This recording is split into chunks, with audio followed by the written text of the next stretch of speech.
মা হতে হবে আসমা বিনত আবু বকরের মতো। আব্দুল্লাহ বিন জুবাইর রাদিয়াল্লাহু তাআলা আনহু জুবাইর ইবনে আওয়ামের ছেলে ছিলেন। হাজ্জাজ বিন ইউসুফের সময় আব্দুল্লাহ বিন জুবাইর জালিমদের বিরুদ্ধে মোকাবেলা করার জন্য যুদ্ধে যাবেন। বৃদ্ধা মার টেনশন হয়ে গেল, আরে মা, আমি এই বৃদ্ধা মাকে রেখে যুদ্ধে গিয়ে যদি শহীদ হয়ে যায়, আমার মাকে কে দেখবে? আমার মা সহ্য করতে পারবে নাকি? মার সামনে গিয়ে দাঁড়ায় বলছে, মা, যুদ্ধের ডাক এসেছে, আমি যুদ্ধে যাব নাকি? তুই আমাকে প্রশ্ন করিস কেন? তুই চলে যা। এবার বলতেছে, মা, তুমি কি জানো নাকি ওই যুদ্ধের ময়দানে জালিম বাদশার লোকেরা ইসলামের পথের মুজাহিদদের দুনিয়া থেকে বিদায় করে দিয়া হাত কেটে নিচ্ছে, কান কেটে নিচ্ছে, নাক কেটে নিচ্ছে, চোখ তুলে নিচ্ছে। মা, আমি কি যুদ্ধে যাব নাকি? এবার আসমা বিনত আবু বকর বলছেন, আমার কলেজার টুকরা সন্তান, আমার মুখ থেকে তুই কথাগুলো শুনে নে। আমি তোকে একটা প্রশ্ন করি বাজান আব্দুল্লাহ, ছাগলটা জবহ করার পর সেই ছাগলটা মরে গেছে, এখন সেই ছাগলটা যে জবহ করেছে ভুনা করে খাবে না কিমা করে খাবে না ফ্রাই করে খাবে? ছাগল কি টের পায় নাকি না টের পায় না?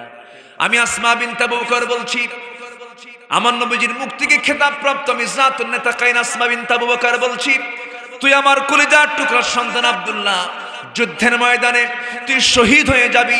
তোর নাক কাটুক, তোর কান কাটুক, তোর চোখ তুলে নেকেতে কোনো যায় আসে না, তুই শহীদ হয়ে যাবে। আমি শহীদের মা হওয়ার গৌরব অর্জন করে আমি দুনিয়া থেকে বিদায় নিতে চাই। জোরে কোন সুবহানাল্লাহ।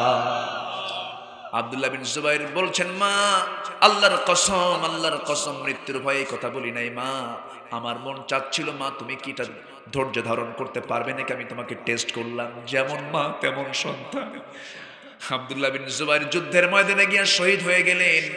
এই যে অনেক আলোচক এখানে আসেন আলোচনা করতে, তারা যে কথাগুলো বলেন, সকল কথা মূল সেন্টার যেখান থেকে কথাগুলো আসে, মূল জায়গা কিন্তু একটাই, সেটা হলো কোন কিতাব? বলুন আস্তের, কোন কিতাব? এই কিতাব না ওই কিতাব? বলেন বলেন বলেন, সবাই বলেন, ওই কিতাব। যালিকাল কিতাব। আল্লাহ তাআলা যালিকা শব্দ দিয়ে কোরআনের পরিচয় তুলে ধরেছেন। কেন জানেন? পৃথিবীর যত কিতাবগুলো আছে সব কিতাবগুলো এই দুনিয়ার কিতাব, আর কোরআন হলো আসমানের কিতাব। জোরে বলি সুবহানাল্লাহ। কোরআন কোথাকার কিতাব? আসমানের কিতাব। সব কিতাবের রচনা, উপস্থাপনা, তার সূচিপত্র, তার সিরিয়াল, তার ধারাবাহিকতা একরকম, আর কোরআনের সূচিপত্র, তার ধারাবাহিকতা, তার রচনা, তার উপস্থাপনা সকল কিতাব থেকে স্বতন্ত্র। জোরে বলি সুবহানাল্লাহ। পৃথিবীর যে কোনো লেখকের লেখা বই সংস্করণ হয়, সংযোজন হয়, সংশোধন হয়, কিন্তু এই কিতাবে এরকম কোনো সংস্করণ, সংশোধন, কোনো চেঞ্জ, কোনো পরিবর্তন দরকার আছে? দরকার আছে নাকি? সূর্যকে বানিয়েছেন, এটা কি চেঞ্জ হয় নাকি? মাঝে মাঝে চেঞ্জ হয়? চাঁদ চেঞ্জ হয়?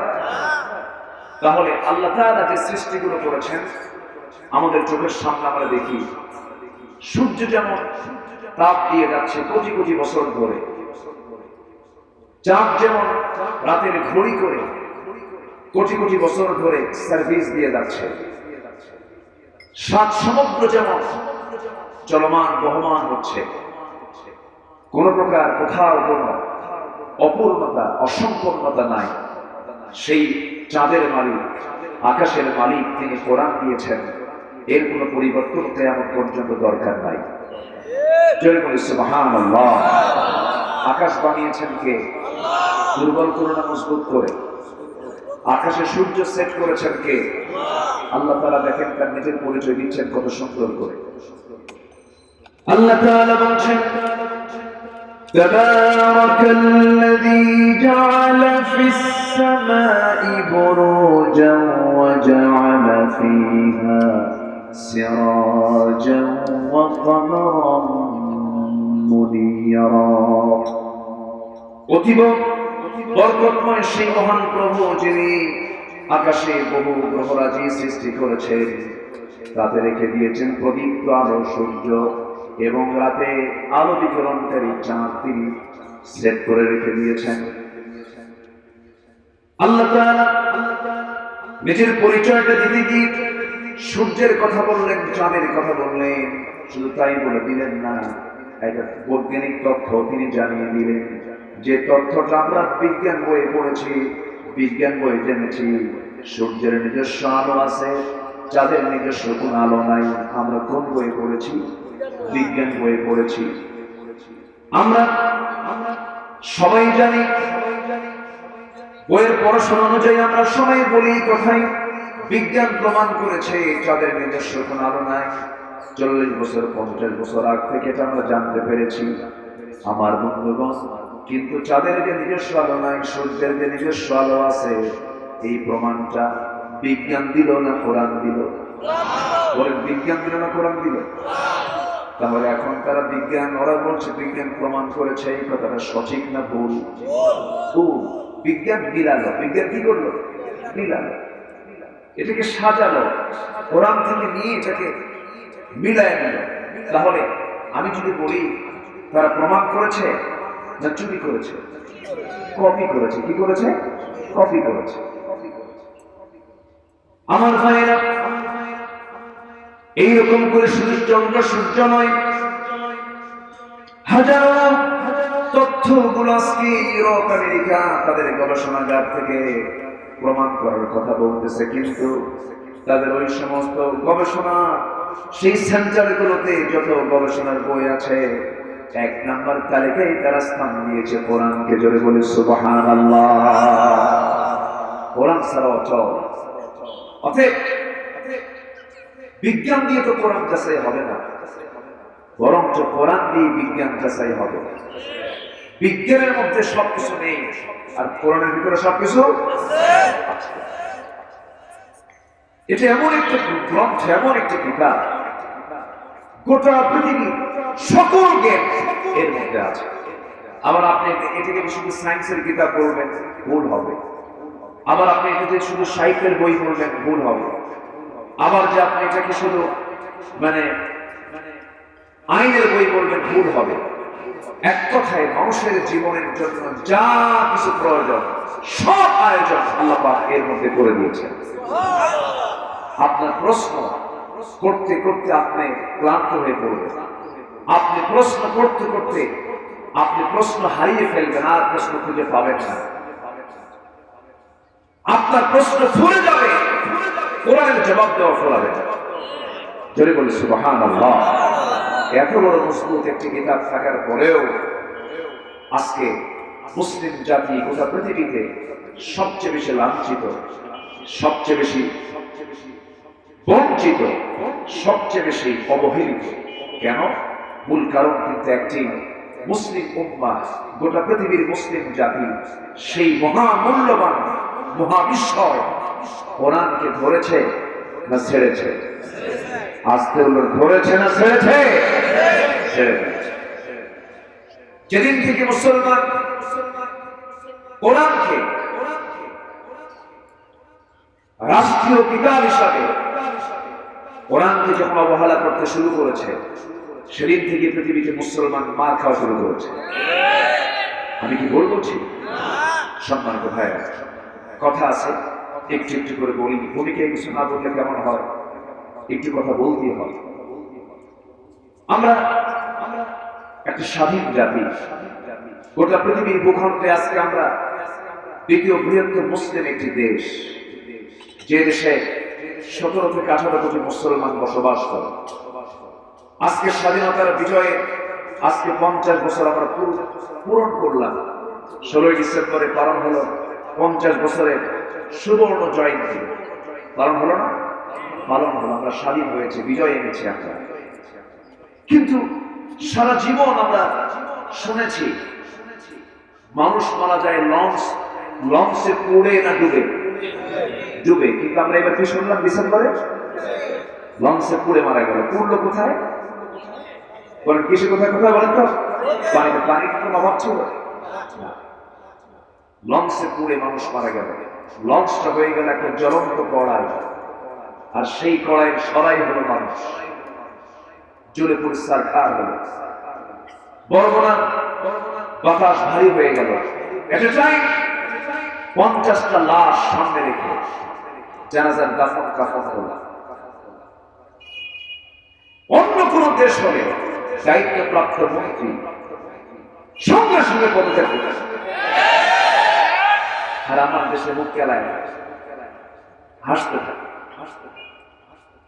গোটা পৃথিবীর দ্বিতীয় বৃহত্তম মুসলিম জনপদ এই বাংলাদেশ, গোটা পৃথিবীর মুসলমান দেশের দিকে চেয়ে থাকে। এই দেশে একটি শ্রেষ্ঠ সবচেয়ে বড় পৃথিবীর সমুদ্র সৈকত আছে, যে জেলায় কক্সবাজার। গোটা পৃথিবীর 2 শতাধিক দেশের মানুষই এই দেশকে দেখার জন্য, বিশেষ করে কক্সবাজারকে দেখার জন্য আসে, পর্যটকরা আসে। সেই পর্যটন এলাকা আমার দেশের স্বাধীন নাগরিক তার স্ত্রী নিয়ে, শিশু সন্তান 3 মাসের বাচ্চা নিয়ে ঘুরতে গেছে, দেখতে গেছে। আল্লাহ অপরূপ সৃষ্টি দেখতে গেছে, সৌন্দর্যের লীলাভূমি কক্সবাজারকে একটু উপভোগ করতে গিয়েছে, দেখতে গিয়েছে। দেখার কেমন হলো, বর্বর হায়নাদের চোখের সামনে পড়ে গেল টোটাল ফ্যামিলি। জোরপূর্বক ধরে এনে ঘরের মধ্যে আটকিয়ে রেখে, স্বামীকে বেঁধে রেখে 3 মাসের শিশুর সামনে গণহারে পরাক্রমে ধর্ষণ করা হল। কোন মাসে? স্বাধীনতা বিজয়ের সুবর্ণ জয়ন্তীর মাসে। আমরা 50 বছর এগুলোই পাচ্ছি। যে পরিমাণ টাকা এই দেশ থেকে পাচার হয়েছে, যা দিয়ে এই দেশের 2 বছরের 2 বছরের বাজেট পূরণ করা যেত। সম্মানিত ভাই, এগুলো কেন হচ্ছে? এটা আমার দেশ, এটি সম্ভাবনাময় দেশ। কেন হচ্ছে? কি জাতির চরিত্র তৈরি করার জন্য যে কিতাব দরকার, সে কিতাব থেকে আজকে ষড়যন্ত্র করে জাতিকে বিচ্ছিন্ন রাখা হয়েছে। আমার কথা কি বোঝা যায়? আমার এই জাতিটা কোরআন পড়বে কিন্তু বুঝবে না। আমার দেশে যে শিক্ষানীতি, আমার দেশের যে শিক্ষা ব্যবস্থা, আমরা ব্রিটিশকে তাড়াইছি, ব্রিটিশদের তৈরি করা সেই শিক্ষানীতি এখন আছে না নাই? আসতে বলবেন না, আছে না নাই? তাদের থিওরি ছিল দিনদারি আর দুনিয়াদারি। দিনদারিতে আলেম ওলামা মসজিদ মাদ্রাসা বানাবে, আর দুনিয়াদারি ব্যাংক, বিমা, ক্যান্টনমেন্ট, রাষ্ট্র সব আমরা চালাবো। এগুলোই তো চলছে আজ, ঠিক আছে না? এগুলি চলছে। শান্তি হবে কেমন? আমরা কোরআনকে পরিপূর্ণরূপে গ্রহণ করতে পারি না। ইসলাম শুধুমাত্র ধর্মের নাম নয়, ইসলাম হচ্ছে জীবন চলার পথ। সব জায়গায় চলবো আমরা কি দিয়া? আরো জোরে বলেন কি দিয়া? আরো জোরে বলেন কি দিয়া? ইসলাম। ইসলাম দিয়ে আমাকে আপনাকে চলতে হবে। এক জায়গায় মানবো, আরেক জায়গায় মানবো না, তা হবে না। সব জায়গায় ইসলামকে প্রাধান্য দিয়ে চলতে হবে। ইসলামকে আল্লাহ দিয়েছেন, আল্লাহ তাআলা নিজেই বলে দিয়েছেন, খুব কমন আয়াত, আমার সঙ্গে ঠোঁট মিলিয়ে বলুন, ইন্নাদ-দীনা ইনদাল্লাহিল ইসলাম। আল্লাহর কাছে মনোনীত, আমার আল্লাহর কাছে বাছাই করা দিন একটাই, সেটা হলো ইসলাম। ইসলাম ছাড়া অন্য কোনো দিনকে গ্রহণ করলে আল্লাহ তাকে কবুল করবেন। এটা কার ওয়াদা? আসতে বলবেন না, কার ওয়াদা? আল্লাহ বলছেন, শোনো দুনিয়ার মুসলমানেরা, আমি আল্লাহ স্পষ্ট জানাই দিচ্ছি। তিনি বলছেন, وَمَن يَبْتَغِ غَيْرَ الْإِسْلَامِ دِينًا فَلَن يُقْبَلَ مِنْهُ وَهُوَ فِي الْآخِرَةِ مِنَ الْخَاسِرِينَ।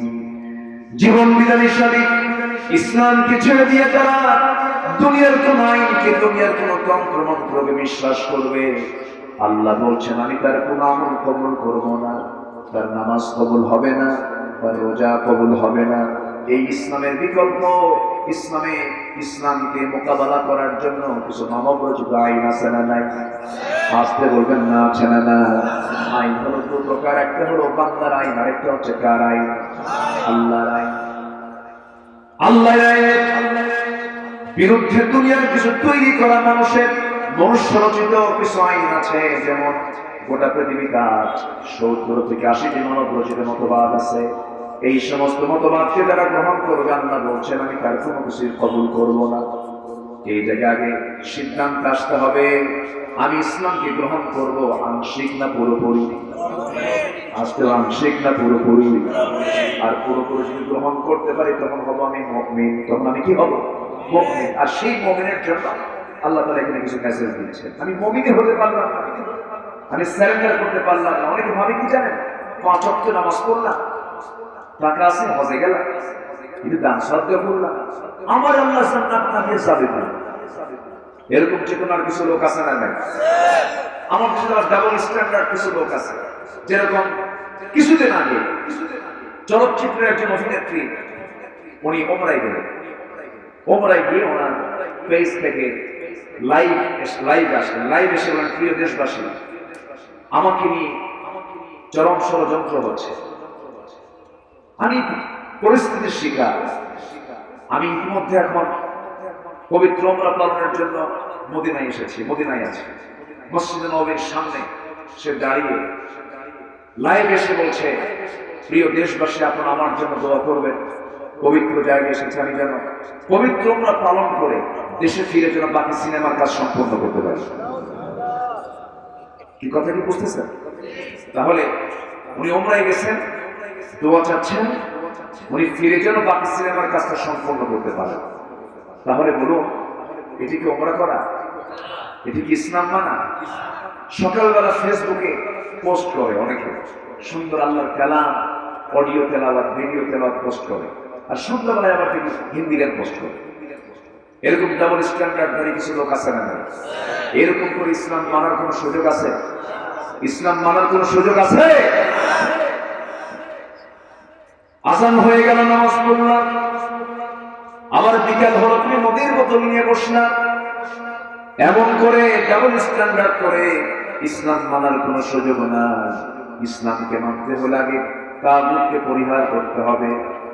আল্লাহ তাআলা ঈমান আনতে পরে বলেছেন, আগে বলেছেন কি, ফামান ইয়াকফুর বিত-তাগুতি ওয়া ইউমিন বিল্লাহি ফাকাদ ইসতামসাকা বিল-উরওয়াতিল ওয়ুসকা লা ইনফিসামা লাহা। জোরে বলুন আল্লাহু আকবার। তাগুতকে যে পরিহার করবে, তাগুত মানে হলো যে নিজে ইসলামকে মানে না, অপরকে মানতে বাধার সৃষ্টি করে, এমন তাগুতি শক্তি বাংলার জমিনে মনে হয় নাই। আসতে বলবেন না, আছে না? না, যদি তো ওয়াজ মাহফিল পছন্দই করে না, আবার ওয়াজ মাহফিল না হোক কেমন লোক কিছু আছে না? নাই, আছে। মাঝখান দিয়ে কে যেন একজন বক্তব্য দিল, দেশে ওয়াজ মাহফিল বেড়ে যাওয়ার কারণে এই দেশের লোকসঙ্গীত, পালা যাত্রা, পালা গান, যাত্রা, এই সমস্ত আজকে বিদায়ের পথে বন্ধ হয়ে যাচ্ছে। হারানো ঐতিহ্য ফিরানোর জন্য আবার এগুলো চালু করতে হবে। ওয়াজ মাহফিল নাকি এটার জন্য বাধা হয়ে গেছে। কি বুদ্ধিজীবী দেখে, এরকম বুদ্ধিজীবী আছে না আমার দেশে?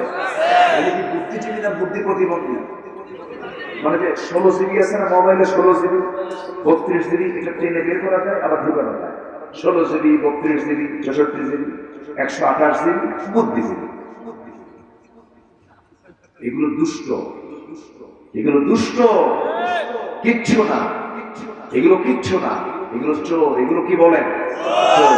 বাড়িওয়ালা একজন, চোর 10 জন। শুধু হুঙ্কার একটা দিলে পালানোর জায়গা পাবে না, ঠিক কিনা? হুঙ্কার দিতে হবে, পিছপা হওয়া যাবে না। পিছপা হবে আরো বিপদে পড়বো।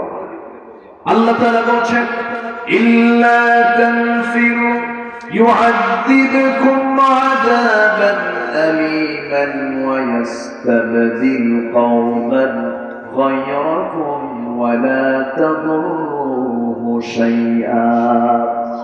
তুমি প্রতিবাদ করবে না, পালাবা, প্রতিবাদ করবে না, পিঠ দেখাবা, প্রতিবাদ করবে না, তুমি লুকোচুরি করবে, তোমার উপর আরো বিপদ বেশি আপতিত হয়ে যাবে।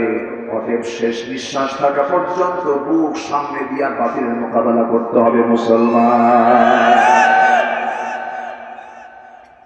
মোকাবেলা করতে হবে, সামনে গিয়ে যেতে হবে। আল্লাহ তো দোয়া শিখে দিয়েছেন, যারা পারেন সঙ্গে বলুন আমার সাথে, ربنا أفرغ علينا صبرا وثبت أقدامنا فانصرنا على القوم الكافرين জোরে বলুন আল্লাহু আকবার এই মোকাবেলা অন্যের প্রতিবাদ যার ভিতরে কাজ করবে না সৎ কাজের আদেশ দেওয়ার টেন্ডেন্সি যার মধ্যে জাগ্রত হবে না সে ব্যক্তির ঈমানে কোনো লাভ নাই আল্লাহ এক জায়গায় সুন্দর করে বলছেন কি বলছেন কুনতুম খায়রা উম্মাতিন উখরিজাত লিন-নাস তা'মুরুনা বিল মা'রুফি ওয়া তানহাউনা 'আনিল মুনকার ওয়া তু'মিনুনা বিল্লাহ আল্লাহ তাআলা ঈমান আনার কথা পরে বলেছেন আগে বলেছেন কি তোমরা শ্রেষ্ঠ জাতি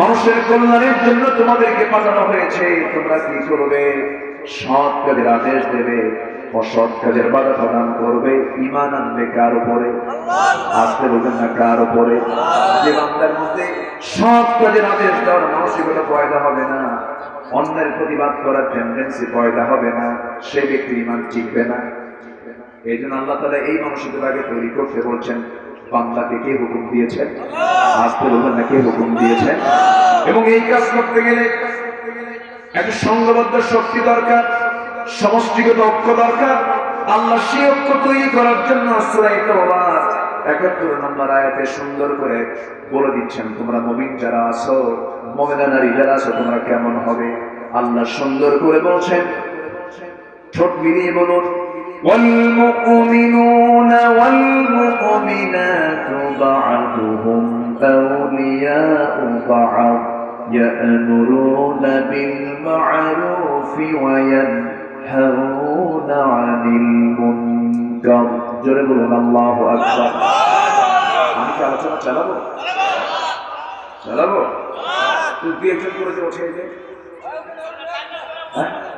কিসের জরুরত আমি যদি এখন বলি ভাই আপনারা একটু বসেন আমি একটু 1 নম্বরে যাচ্ছি কালকে তো বলবেন যে কি হুজুর নিয়ে আসছি না খালি নাম্বার বলতে কেমন কথা বলে একটু মেহরবানি করে বসুন আর কিছু সময় আমি কথা বলবো একটু গান লাগাই মনোযোগ দিয়ে শুনি মা বোনরা কি মাহফিল আছে নাকি মায়েরা আছে বলি আলহামদুলিল্লাহ অনেক বেশি মারা ভরপুর মারা তো বেশি হবেই কারণ দেশের প্রধানমন্ত্রী তো মহিলা বেশি হবে মাদেরকে ধন্যবাদ দিচ্ছি কানায় কানায় ভর্তি বলি আলহামদুলিল্লাহ যে আমি এটা মাথায় ছিল না এটা মাথায় নিলাম মাদের নিয়েও কথা আছে এখানে মোমেন পুরুষও আছে মোমেনা নারীও আছে এখানে আল্লাহ তাআলা দু জাতিকে নর এবং নারী দু শ্রেণীকে আল্লাহ পাক এখানে ইনক্লুড করেছেন অন্তর্ভুক্ত করেছেন সম্মানিত ভাইয়েরা আল্লাহ তাআলা এই মোমেন পুরুষ এবং মোমেন নারীকে দেখতে চান পরস্পর শত্রু না বন্ধু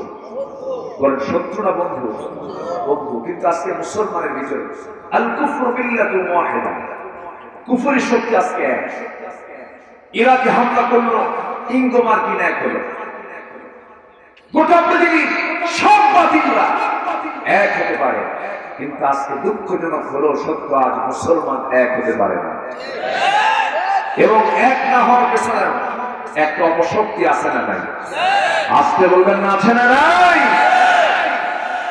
আজকে আমরা কত কৃপণ হয়ে গেছি কত হিংসুক হয়ে গেছি মঞ্চে বসে ৫ টুপি নাকি কি বলে ওই টুপিটা নিয়ে বলতেছে এই টুপিটা ছিঁড়ে ফেলো এটা নাকি শিয়াদের টুপি এগুলো কোনো কথা এগুলো কোনো আচরণ সারা জীবন একজন মানুষ যদি টুপি নাও পড়ে টুপি না পড়ার কারণে তাকে আল্লাহ জান্নাত দিবেন না ইন্নাল্লাহা লা ইয়ানজুরু ইলা সুওয়ারিকুম ওয়ালা ইলা জিসামিকুম ওয়ালাকিন ইয়ানজুরু ইলা কুলুবিকুম ওয়া আমালিকুম আল্লাহ তোমার বাহ্যিক বেশভূষা দেখবেন না লম্বা টুপি গোল টুপি দেখবেন না ইসলামের নির্দিষ্ট কোনো ড্রেস কোড নাই যেই ড্রেসে পড়তে হবে সম্মানিত ভাইরা আফগানিরা এক টুপি পরে পাকিস্তান এক টুপি পরে ইন্দোনেশিয়া এক টুপি পরে মিশর এক টুপি পরে সৌদি এক টুপি পরে ইন্ডিয়া এক টুপি পরে বাংলাদেশে এক টুপি পরে ওমানের এক টুপি পরে এক একটা দেশের এক একটা পোশাকের একটা আলাদা সৌন্দর্য আছে এগুলোকে কেন্দ্র করে আপনি ভ্রাতৃত্বের মতো একটা অটুট বন্ধনকে যেটা খুবই জরুরি প্রেজেন্ট ওয়ার্ল্ডে সেই জায়গায় ভ্রাতৃত্ব নষ্ট করে আপনি শিয়া বানাচ্ছেন, এগুলো বানাচ্ছেন, এগুলো বেয়াদব। আসতে পারেন এগুলো কি আদব? সম্মানিত ভাইয়েরা, সম্মানিত বন্ধুগণ, আজকে গোটা পৃথিবীতে মুসলমান যদি আজকে একটা প্ল্যাটফর্মে থাকতো, গোটা পৃথিবীর নেতৃত্ব আজকে মুসলমানদের হাতে চলে আসবে। একটাই সংকট, পৃথিবীতে মুসলমানদের ঐক্য নাই। মুসলমানদের কি নাই? ঐক্য। অথচ ঐক্য দেখতে চান কে? কে দেখতে চান? আল্লাহ কি কথা একবার বলেছেন না বারবার বলেছেন? বারবার। আল্লাহ তাআলা সুন্দর করে এক জায়গায় বলছেন, ওয়ালতাকুম মিনকুম উম্মাতুন ইয়াদউনা ইলাল খায়রি ওয়া ইয়া'মুরুনা বিল মা'রুফি ওয়া ইয়ানহাউনা 'আনিল মুনকার। আরেক জায়গায় বলছেন, ওয়া'তাসিমু বিহাবলিল্লাহি জামিআন ওয়া লা তাফাররাকু। আরেক জায়গায় বলছেন, শারআ লাকুম মিনাদ-দীনি মা ওয়াসসা বিহি নূহান ওয়াল্লাযী আওহায়না ইলাইকা ওয়া মা ওয়াসাইনা বিহি ইব্রাহীমা ওয়া মূসা ওয়া ঈসা আন আকিমুদ-দীন ওয়া লা তাতাফাররাকু ফীহি। জোরে বলি আল্লাহু আকবার। আল্লাহ তাআলা দেখেন, আল্লাহর জমিন, আল্লাহর দ্বীনকে কায়েমের জন্য, এই কোরআনকে প্রতিষ্ঠিত করার জন্য, দ্বীনকে প্রতিষ্ঠিত করার জন্য কতবার বলেছেন, তোমরা এক হয়ে যাও, মতপার্থক্য সৃষ্টি করো না। আল্লাহর বারবার আহ্বান একটাই, যে তোমরা এক থাকো। আমার ভাইরা, এই যে আল্লাহ তাআলা সুন্দর করে ইঙ্গিত দিচ্ছেন, মুমিন পুরুষ এবং মুমিনা নারী তারা কেমন হবে।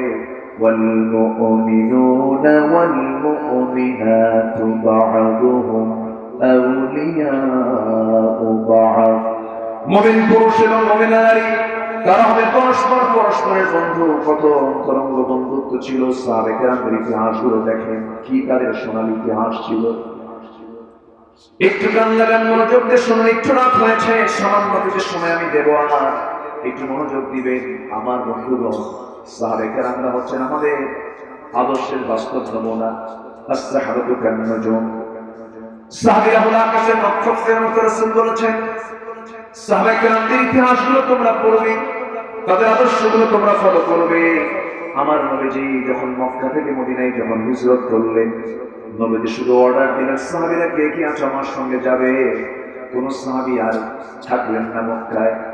বড় বড় ব্যবসা ধুয়ে দিয়া, বড় বড় স্বার্থকে মাইনাস করে ঈমানকে টিকে রাখার জন্য, আল্লাহর জমিন, আল্লাহর দ্বীনকে কায়েমের জন্য হিজরত একটা বড় অবসর। দেশটা ছাড়লেন, পরিবারের মায়া ছেড়ে দিলেন। বউ ইসলাম কবুল করে নাই, ছেলে ইসলাম কবুল করে নাই। চলে গেলেন রাসূলকে সামনে রেখে, তারা মদিনায় চলে গেলেন। মদিনায় যাওয়ার পর এমন একটা সিচুয়েশন তৈরি হলো, যারা ছিল গতকাল কোটি কোটি টাকার মালিক, আজকে তারা পথের মানুষ হয়ে গেছে। আমার নবীর সামনে একজন সাহাবী রাসূল দেখতে পেলেন, আব্দুর রহমান বিন আওফ রাদিয়াল্লাহু তাআলা আনহু, আসরের বছরের একজন সাহাবী। রাসূল তাকে দেখে তিনি নিজেকে নিয়ন্ত্রণ করতে পারলেন না, কেঁদে ফেললেন। রাসূল বলছেন, আব্দুর রহমান, তোমাকে দেখে আমার চোখের পানি না আটকাতে পারলাম না। তিনি মুস্কি হাসি মেরে বলছেন, ইয়া রাসূলুল্লাহ, আপনি কাঁদেন কেন, কি হয়েছে? এবার রাসূল বলছেন, ও আব্দুর রহমান, নিজের চোখে দেখেছি তুমি যখন মক্কায় ছিলা, তোমার কত বড় ব্যবসা বাণিজ্য ছিল, বিশাল তোমার অ্যাসেট ছিল। আজকে তোমার ব্যবসা বাণিজ্য সব চলে গেছে। বউ বাচ্চা রেখে তুমি মদিনায় এসে ফকির হয়ে গেছো, কিচ্ছু তোমার নাই। তোমার কি কষ্ট হচ্ছে না? আব্দুর রহমান ইবনে আওফ মুস্কি হাসি মেরে বলছেন, ইয়া রাসূলুল্লাহ, আল্লাহর কসম করে বলি, আমি ঈমান এনে যে পরিতৃপ্ত হয়েছি, ঈমানদারের পরিচয় দিয়ে যে আমি নিজেকে সুখী মনে করছি, আমার যে বড় সুখী মানুষ এই জমিনে আর নাই। জোরে বলি সুবহানাল্লাহ, জোরে বলি সুবহানাল্লাহ। আমার নবীজি এরপরে বলছেন, আব্দুর রহমান, তুমি কি জানো তোমার বাড়িটা আমার জন্য একটা ব্যবস্থা করে দেব। এক আনসার সাহাবীকে ডাক দিয়ে বলছেন, ও আনসার সাহাবী, আমার এই আব্দুর রহমান প্রচুর সম্পত্তির মালিক ছিল, তাকে তোর জন্য কিছু করা যায় নাকি? সেই সাহাবী দারুণ খুশি হয়ে আব্দুর রহমান ইবনে আওফকে সঙ্গে করে নিয়ে চলে গেলেন মদিনার সবচেয়ে বড় দুইটি খেজুর বাগান, দুইটা বাগান একটা টাইম তিনি দুইটা বাগানই দেখায় দিয়ে বলছেন, ভাই আব্দুর রহমান, এই দুইটা বাগান আল্লাহ পাক আমাকে মালিক বানিয়েছেন, যেহেতু রাসূল আমাকে দায়িত্ব দিয়েছেন তোমার ব্যাপারে, দুইটা বাগানের যে কোনো একটা বাগান তোমার যেটা পছন্দ হবে আমি তোমাকে দান করে দিলাম। এই কাজটা বলেন সুবহানাল্লাহ, জোরে বলুন সুবহানাল্লাহ। সঙ্গে সঙ্গে আব্দুর রহমান ইবনে আওফ মুসকে হাসি মেরে বলছেন, ভাই রে আর কি করবে বলো। এবার বলছে, শোনো, এই মদিনার কোন মেয়ের বাবা, এই মদিনার কোন নারী তোমাকে স্বামী হিসেবে গ্রহণ করবে না, কোন মেয়ের বাবা তোমাকে জামাই বানাবে না, কারণ তোমার ঘর নাই, বাড়ি নাই, তোমার কিচ্ছু নাই। অতএব তোমার তো বিয়ে করা দরকার, তোমার যৌবন আছে, আল্লাহ আমাকে দুটো স্ত্রী দান করেছে, একটা স্ত্রী আমি তালাক দেবো, আমার বউকে তুমি তোমার বউ বানাইয়া নিবা। কি ভ্রাতৃত্ব ছিল তাদের, সম্পর্কটা এত গভীর ছিল যে স্বপ্ন পর্যন্ত এক হয়ে যেত, স্বপ্ন পর্যন্ত এক হয়ে যেত। আমার নবী ইন্তেকাল করেছেন, ইন্তেকালের বেশ কয়েক বছর পরে খলিফাতুল মুসলিমিন ওমর ফারুক রাদিয়াল্লাহু তাআলা যখন অর্ধ পৃথিবীর শাসনকর্তা, সেই সময় সাইয়েদনা আলী রাদিয়াল্লাহু তাআলা স্বপ্নের ঘুমের মধ্যে ঈশার নামাজ পড়ে তিনি ঘুমে চলে গেলেন। স্বপ্নের মধ্যে দেখতে পাচ্ছেন নবী স্বয়ং তার দরজায় হাজির হয়ে গেছেন। দরজায় হাজির হয়ে রাসূল আলীকে লক্ষ্য করে সালাম দিচ্ছেন। সালাম দেওয়ার সঙ্গে সঙ্গে তিনি সালামের জবাবটা নিলেন। হাতের মধ্যে তিনি যেন কিনা একটা পোটলা নিয়ে এসেছেন, পাশে বসলেন, বসে বলছেন, আলী দীর্ঘদিন যাবত তোমার সঙ্গে দেখা হয় না, আজকে দেখা করার জন্য আসলাম। স্বপ্নে যে রাসূলকে দেখতে পাই সে কি ভুল দেখে না সঠিক দেখে? আজকে তো না ভুল দেখে না সঠিক দেখে। রাসূল বলেছেন, যে আমাকে দেখি স্বপ্নে সে আমাকেই দেখে, কারণ শয়তান আমার সুরত কখনো ধারণ করতে পারে না। সেই রাসূলকে আমরা সবাইকে স্বপ্নে দেখতে চাই নাকি? সবাইকে দেখতে চান? দেখতে চাইলে কি দেখা যায় নাকি? এত সস্তা না। রাসূলকে দেখতে হলে রাসূলওয়ালা হতে হবে, রাসূলকে দেখতে হলে রাসূলের সুন্নতের পাবন্দি হতে হবে, সেই রাসূলকে দেখতে হলে রাসূলের সমস্ত সুন্নতের পাবন্দি হতে হবে, রাসূলের দিকে ইশক থাকতে হবে, মুহাব্বত থাকতে হবে, নবীর দল একমাত্র দল হিসেবে গ্রহণ করতে হবে। আমার ভাইরা, আমার বন্ধুগণ, সাইয়েদনা আলী ঘুমের ভিতরে স্বপ্নের মধ্যে রাসূলকে সালাম জানালেন, পাশে এসে বসলেন, বসে বলছেন, আলী তোমার সঙ্গে অনেকদিন কথা নাই, দেখা নাই, আলী তুমি একটু মুখটা ফাঁকা করো। তো মুখ ফাঁকা করলেন। মুখ ফাঁকা করার পরে আমার নবী অনেকগুলো খেজুর থেকে একটা খেজুর 3 আঙ্গুলে তুলে নিয়ে আলীর মুখে উঠায়া দিলেন। তিনি খেলেন। খেতে খেতেই তার স্বপ্ন ভেঙে গেল। ঘুম থেকে জায়গা পেয়ে দেখেন তাজা খেজুরের স্বাদ তার জিহ্বার মধ্যে ফুটে উঠেছে। সাইয়েদনা আলী নিজেকে নিয়ন্ত্রণ করতে পারলেন না। ওযু বানালেন, নামাজে দাঁড়ালেন, সিজদায় পড়ে শুকরের নামাজ আদায় করলেন। ফজরের যখন আজান হয়ে গেল, আজান হওয়ার সঙ্গে সঙ্গে হযরত আলী রাদিয়াল্লাহু তাআলা মসজিদের দিকে রওনা করলেন। মসজিদে নববীতে আজান, নামাজ শুরু হয়ে যাচ্ছে। নামাজের মুসল্লায় সাধারণ কোনো বেতনভুক্ত ইমাম দাঁড়াচ্ছেন না, সেই জায়গায় দাঁড়িয়েছেন অর্ধপতির শাসনকর্তা ওমর ফারুক। শাসক যিনি হবেন, ইমামও তিনি হবেন, ঠিক কিনা? কিন্তু আমার যেটা আছে নাকি? আজকে কোনো নেতা আছে নাকি? আমার নবী যে নেতৃত্ব তৈরি করেছেন নামাজ থেকে, কিসের থেকে বলেন? নামাজ থেকে। নামাজের নেতৃত্ব দেবে যে, সেই সমাজের নেতৃত্ব দেবে। নামাজের নেতৃত্ব দিতে যে ব্যর্থ, সমাজের নেতৃত্ব দিতে সে ব্যর্থ, ঠিক কিনা? এটাই তো সাথীকে বুঝতে পারলাম। এই জাতীয় কথা বলতে গেলেই বলে, হুজুর কি শুরু করলেন? এরকম কিছু লোক আছে না? আছে না? রাজনীতির বাপ দাদা, ও ছাড়া কেউ রাজনীতি করতে পারবে? রাজনীতি করার বাপ দাদা নয়, রাজনীতি কোরআন শিখিয়েছে আমাদের, ঠিক কিনা? কে বলবে ইসলামে রাজনীতি নাই, তার ঈমান নাই।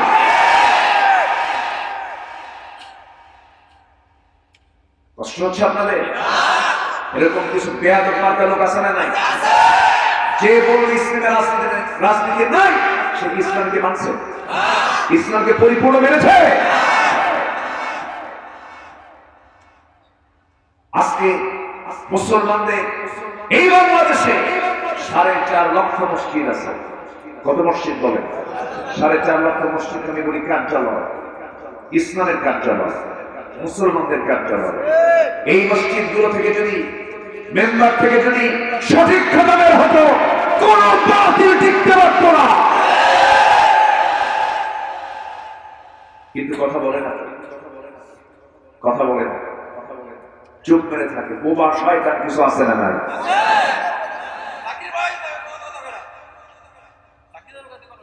জি, কষ্ট পাচ্ছেন আপনারা, কষ্ট পাচ্ছেন, কষ্ট পাচ্ছেন। সম্মানিত ভাইয়েরা, সম্মানিত বন্ধুগণ, 4.5 লক্ষ মসজিদ যে দেশে, এটা ছোটখাটো কোনো কথা নয়। আমার দেশ মসজিদের দেশ।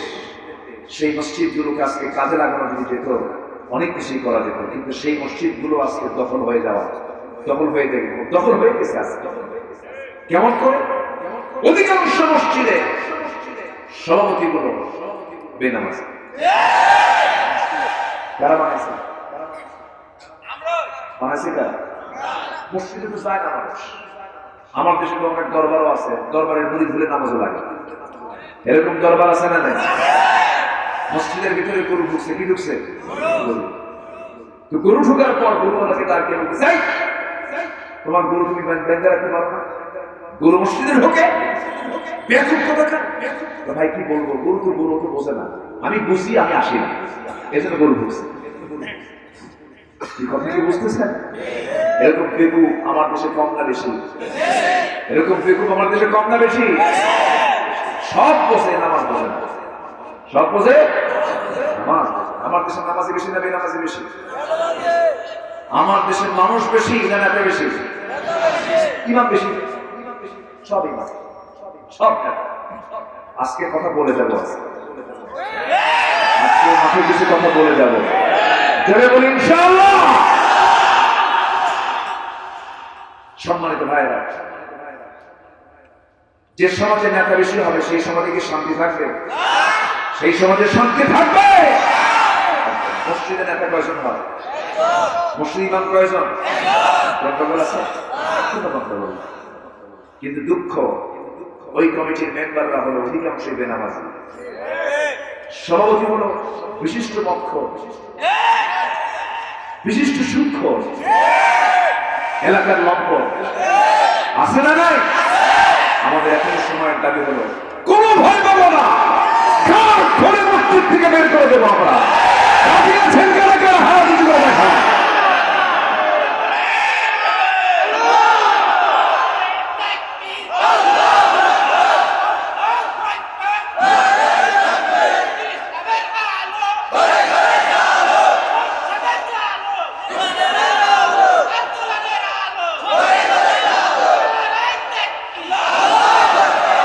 আল্লাহ তুমি সবার হাতকে কবুল করো। মান রাআ মিনকুম মুনকারান ফালইউগাইয়িরহু বিয়াদিহি। তোমাদের মধ্যে যদি কোনো শরীয়ত বিরোধী কোনো কাজ সংগঠিত হতে থাকে, সেটা প্রথমে হাতের দ্বারা প্রতিহত করে। বলেছেন মুহাম্মদ সাল্লাল্লাহু ফাইন লাম ইসতাতি' ফাবিলিসানিহি ফাইন লাম ইসতাতি' ফাবিকলবিহি ওয়া যালিকা আদআফুল ঈমান। মনে মনে যেন সে ঘৃণা করে, 3 নম্বরে যে নাই পারে মনে মনে ঘৃণা, কিন্তু এটা হচ্ছে সবচেয়ে দুর্বল ঈমান। জীবনটা কুফরের দিকে ধাবিত হতে পারে। 1 নম্বর ঈমান হলো কি দিয়ে প্রতিহত করা? আস্তে বলবেন না, কি দিয়া? সম্মানিত ভাইরা, হযরত আলী ঘুম থেকে জায়গা পেলেন, চলে গেছেন মসজিদে, মসজিদে নামাজ পড়াচ্ছেন। যিনি শাসক তিনি ইমাম। যেরকম সুবহানাল্লাহ। 2 ব্যক্তি না এক ব্যক্তি? 2 ব্যক্তির এক ব্যক্তি। ইমাম যিনি হবেন, শাসক তিনি হবেন, ঠিক কি না? এটা হচ্ছে ইসলাম। এটা কি ইসলাম? আল ইসলাম ও সুলতান ইখওয়ানি তাওয়ামা। ইসলাম এবং রাষ্ট্র হলো যমজ দুটি সত্তা। যে রাষ্ট্র চালাবে সে নামাজের নেতৃত্ব দেবে, ঠিক কি না?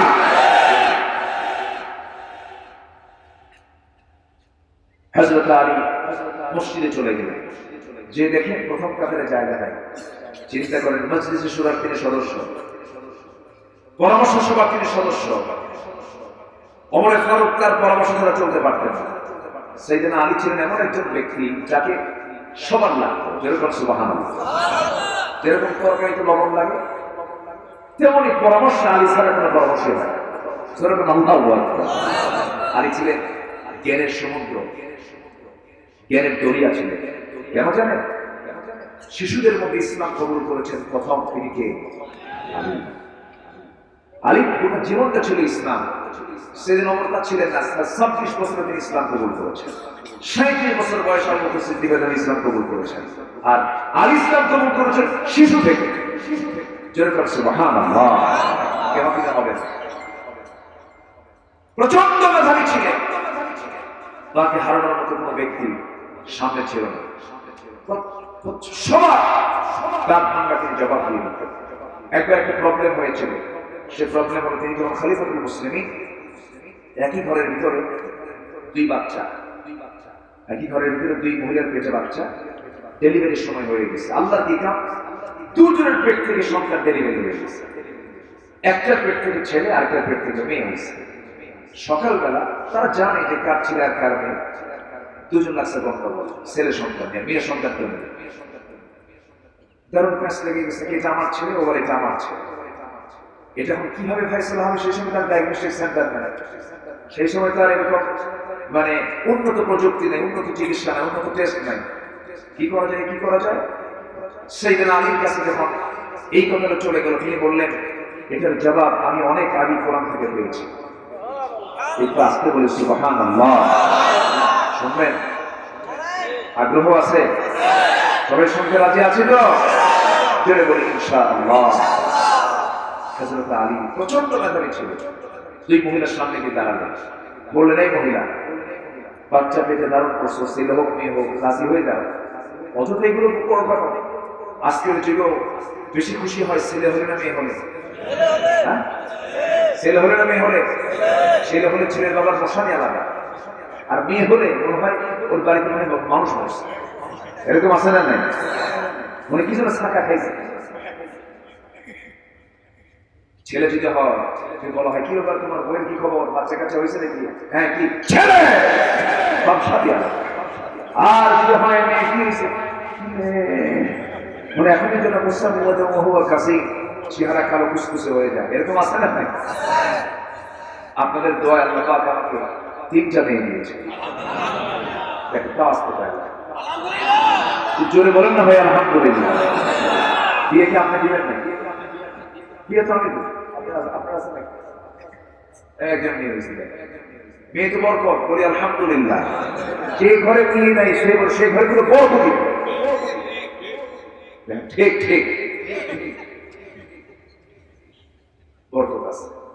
যাদের ঘরে ছেলে নাই, মেয়ে নাই, তাদের ঘরে কি বরকত থাকবে? আর থাকবে।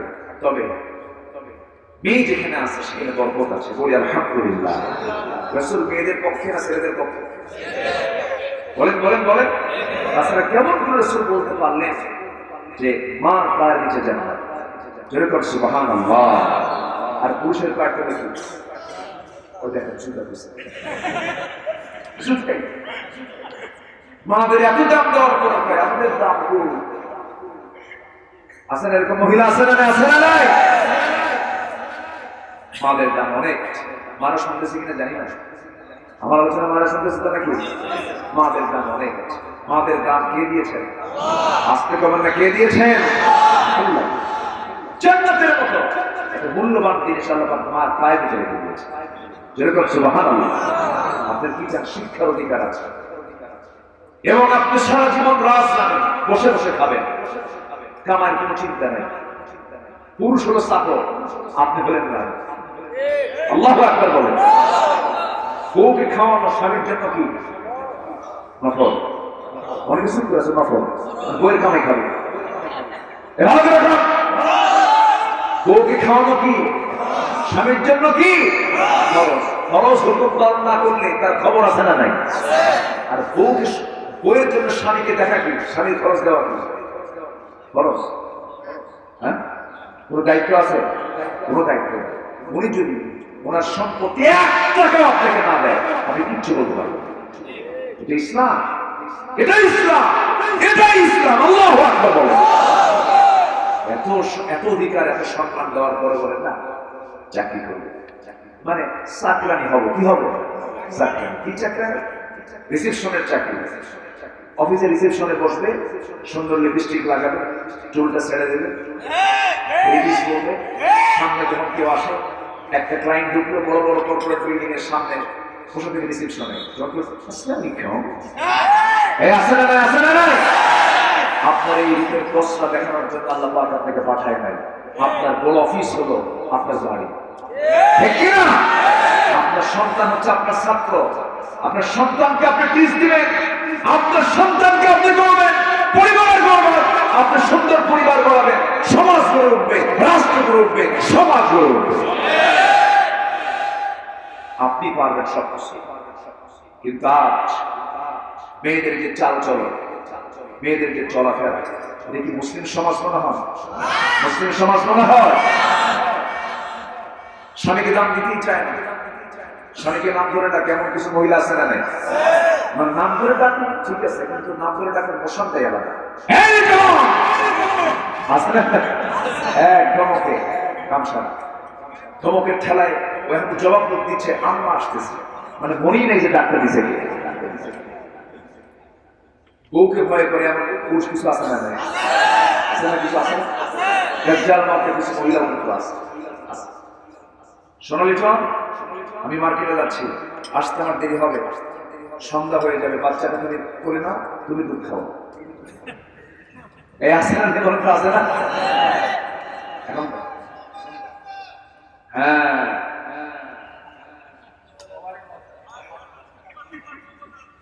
শুক্রবার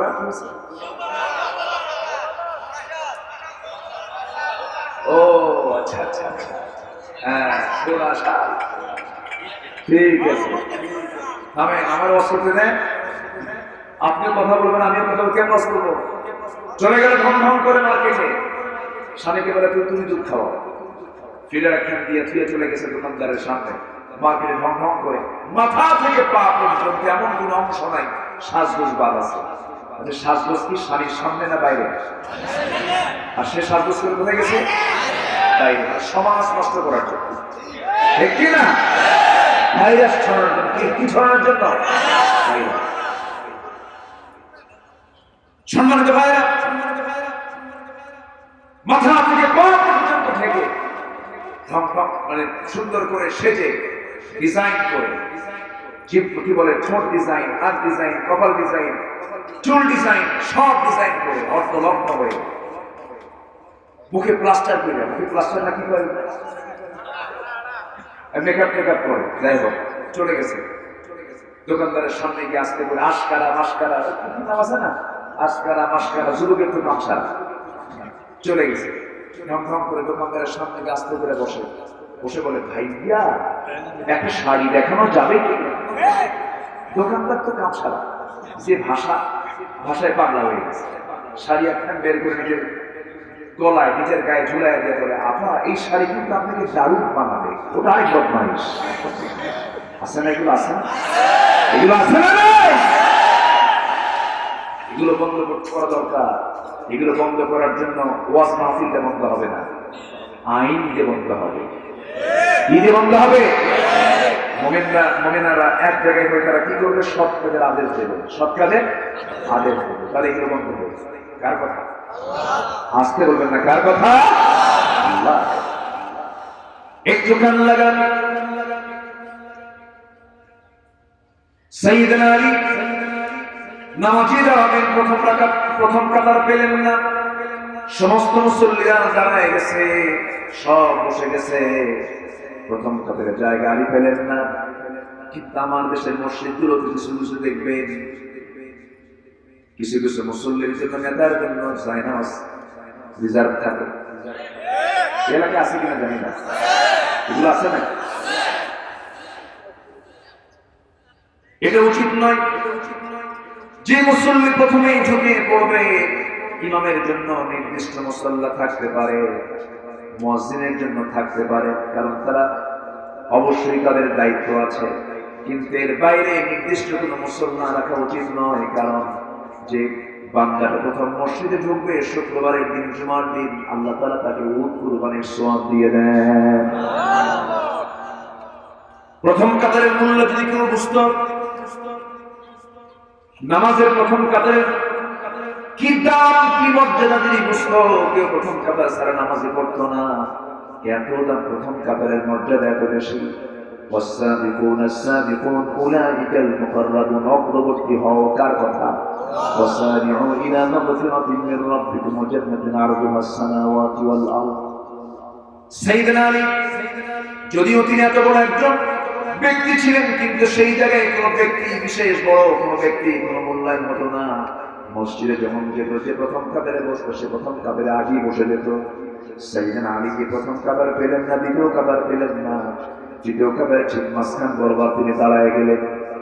হযরত আলী দাঁড়ায় গেলেন নামাজি। নামাজ শুরু হয়ে গেছে, ওমরে ফারুক নামাজ পড়াচ্ছে। ওমরে ফারুক যখন নামাজ পড়েন, তার নামাজের বৈশিষ্ট্য হলো নামাজ তিনি পড়তেন, নামাজের মধ্যে তিনি কাঁদতেন, দাড়িগুলো ভিজে যেত। নামাজের মধ্যে সাহাবীরাও কেঁদে ফেলতেন। যত প্রার্থনা তারা সূরা ফাতিহার মধ্যে বলে নিতেন, সিজদার মধ্যে বলে নিতেন, ইয়্যাকা না'বুদু ওয়া ইয়্যাকা নাস্তাঈন। আমার ভাইরা, নামাজ যখন শেষ হয়ে গেল, সুন্নাত দোয়াগুলো যাকারু বা'দা সালাহ, নামাজের পরে কিছু সুন্নাত দোয়া আছে, কিছু জিকির আজকার আছে। হযরত ওমর ফারুক শরীফ তা করলেন না। সালাম ফেরার সঙ্গে সঙ্গে ডান দিকে তাকালেন। ডান দিকে তাকায় দেখেন কে যেন একটা ব্যাগ ভর্তি খেজুর নিয়ে আসছে, এক টোপলা খেজুর নিয়ে আসছে। সেই খেজুরগুলো তিনি কারো হাতে দিলেন না, সোজা গিয়ে ওমর ফারুক তিনি নিজের হাতে নিয়ে নিলেন, কাউকে দায়িত্ব না দিয়া। প্রথম কাতারে বসে থাকে মুসল্লিদের মাঝে খেজুরগুলো বন্টন করতে লাগলেন, 2টা করে, 3টা করে, 4টা করে, যার হাতে হাতে তিনি দিয়ে যাচ্ছেন, সবার হাতে হাতে তিনি দিয়ে যাচ্ছেন। প্রথম কাতারে সম্পূর্ণ করলেন, দ্বিতীয় কাতারে দিলেন, তৃতীয় কাতারে সবাইকে দেওয়া হলো। মাঝখানে যখন আসলেন, আলীর কাছে এসে বলছেন, আলী মুখটা ফাঁকা করো। মুখটা ফাঁকা করলেন। মুখটা ফাঁকা করার সঙ্গে সঙ্গে ওমর ফারুক অনেকগুলো খেজুর থেকে মাত্র একটা খেজুর নিয়ে 3 আঙ্গুলে, কয় আঙ্গুলে বলেন? 3 আঙ্গুলে বললেন, আলী মুখটা ফাঁকা করো। মুখটা ফাঁকা করলেন, বিসমিল্লাহ বলে তার মুখে খেজুরটা তুলে দিলেন। খেজুর তুলে দেওয়ার সঙ্গে সঙ্গে হযরত আলী বলছেন, আমিরুল মুমিনিন, আমার আগের জনকে 2-3টা করে খেজুর হাতের মধ্যে দেন, আপনি আমাকে একটা খেজুর মুখে দিলেন কেন? আরো তো খেজুর ছিল। ওমর ফারুককে দেখে বলছেন, আলী গত রাত্রে রাসূল যদি তোমাকে একটা বেশি 2টা খেজুর মুখে দিতেন, আমি তোমাকে তাই দিতাম। কি তাদের সম্পর্ক ছিল, স্বপ্ন পর্যন্ত তাদের এক হয়ে যেত। কি তাদের ভ্রাতৃত্বের বন্ধন ছিল। সেই ভ্রাতৃত্ব তৈরি করার দরকার আছে না নাই? আসতে বলবেন না, আছে না নাই? আব্দুল্লাহ ইবনে আওফকে সেই মদিনার আনসার সাহাবী বললেন, তুমি কি চাও? সব দিয়ে দেবো আমি, বউটাও দিয়ে দেবো আমি, খেজুর বাগানটাও দিয়ে দেবো আমি। এই কথা শোনার সঙ্গে সঙ্গে আব্দুল্লাহ ইবনে আওফ কেঁদে ফেলে তাকে জড়িয়ে ধরে বলছেন, ভাই রে, খেজুর বাগান লাগবে না, বউ তালাক লাগবে না, আমাকে হালকা একটু ব্যবসার পথ দেখিয়ে দাও, একটু ব্যবসা করি যেন বরকত পাই। তিনি একটা বাজার পেলেন, ব্যবসা শুরু করলেন, কিছু টাকা পয়সা কামাই করলেন, কয়েক কোটি সোনা কামাই করে কিছু টাকা যখন সঞ্চয় হয়ে গেল, তিনি বিয়ে শাদী করে নিলেন। বিয়ে শাদী করার 3-4 দিন পর নবীর কাছে গেলেন। নবীজি তার সুন্দর গায়ে পোশাক দেখলেন, কিছু সুগন্ধি তার গায়ে দেখলেন, অনুভব করলেন। রাসূল মুস্কি হাসি মেরে বলছেন, ও আব্দুর রহমান, তোমাকে আজকে দেখে কেমন যেন মনে হচ্ছে, সুন্দর সুন্দর পোশাক পরেছ, সুন্দর খুশবু তুমি লাগিয়েছ, তুমি একটা কিছু মনে হয় করছো। তুমি কি করছো? বলতো, হুজুর বিয়ে করছি। রাসূল বলেন, বিয়ে যে করছো, তুমি আমাকে বললে না কেন? হুজুর মনে ছিল না? রাসূল বিয়ে বাদ পড়ে গেছে, দাওয়াত। নবীজি দাওয়াত পান নাই, কিন্তু মনক্ষুণ্ণ হলেন না, কারণ বিয়ে জরুরি বিষয়। বিয়ে করেছো ভালো কথা, কিন্তু বিয়েতে করেছো, আমার তো দায়িত্ব আছে। তুমি মুহাজির একজন, আমিও মুহাজির হয়ে চলে এসেছি মক্কা থেকে মদিনায়। বিয়ে যে মেয়েটাকে করেছো, মহরার টাকা আদায় করছো না? হুজুর করছি। কি করেছো? হুজুর আমি ব্যবসা শিখেছিলাম, ব্যবসা শিখে কয়েক কোটি সোনা কামাই করেছি, সেই সোনা দিয়ে আমি বিয়ে করে বউ নিয়ে আসছি ঘরে। যেরকম সুবহানাল্লাহ। আমার নবীজি এত খুশি হলেন, ব্যবসার দিকে রাসূলের এত টান ছিল যে রাসূল নিজেও ব্যবসায়ী ছিলেন, সাহাবীরা ব্যবসায়ী ছিলেন, আমরা কর্মনির্ভর ছিলেন, তারা কর্মসংস্থান তৈরি করেছেন, তারা কায়িক পরিশ্রমী ছিলেন। আমার নবীজি তার জন্য দোয়া করুন, আকাশের দিকে তাকায় তাকায় বলছেন, আল্লাহ আমার আব্দুর রহমানের ব্যবসায় তুমি আল্লাহ বরকত দিয়ে দাও। এত বরকত হলো যে সে আব্দুর রহমান যখন মারা যান, এত পরিমাণ সম্পদ রেখে যান, তার সন্তানদের মাঝে সোনা বন্টন করতে কুড়াল দিয়ে কেটে কেটে সোনা বন্টন করা লাগছে।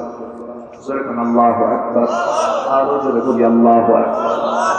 আমার ভাইরা, ইতিহাসগুলো টানার কারণ হলো কি ভ্রাতৃত্বের সোনালী ইতিহাস ছিল, কি ভ্রাতৃত্বের মডেল সাহাবায়ে কেরাম ছিলেন, সেই ভ্রাতৃত্ব আজকে হারিয়ে যাবার পথে। আমার বন্ধুগণ, আলীর কথা আমি বলতেছিলাম, কত তো শেষ হয় না এখনো। আলীর সামনে দুইজন মহিলা, মনে আছে? দুইজন মহিলা মনে আছে? বলবো, শোনাবো শোনাবো শোনাবো। দুইজন মহিলার সামনে বসা। সাইয়েদনা আলী বললেন, তোমাদের কার ছেলে কার মেয়ে নিঃসন্দেহে তোমাদের জানা আছে, ওটা গন্ডগোল করার দরকার নাই। ছেলেও বরকত, মেয়েও বরকত। ছেলের দাম যে নাই তা না, মেয়ের দামও আছে, ছেলের দামও আছে। দুজনকে বানিয়েছেন কে বলেন? নারী বানিয়েছেন কে? পুরুষ বানিয়েছেন কে? কেন বানিয়েছেন? কি জন্য বানিয়েছেন? ওয়াল মুমিনুনা ওয়াল মুমিনাতু বা'দুহুম আউলিয়াউ বা'দ। পরস্পরের তোমরা বন্ধু হয়ে যাবে, অন্তরঙ্গ বন্ধুত্ব তোমরা তৈরি করবে। এই বন্ধুত্ব, এই ভ্রাতৃত্ব তৈরি করে তোমরা চারটা কাজ করবে। এই চারটা কাজের দিকে আমি এখনো কিন্তু আলোচনায় যাই নাই। ভ্রাতৃত্ব নিয়ে এতক্ষণ ধরে কথা বলছিলাম আমি। এই চারটি কাজ আমরা আক্ষরিক রক্ত হলেও আমরা শুনে যাব, শিখে যাব।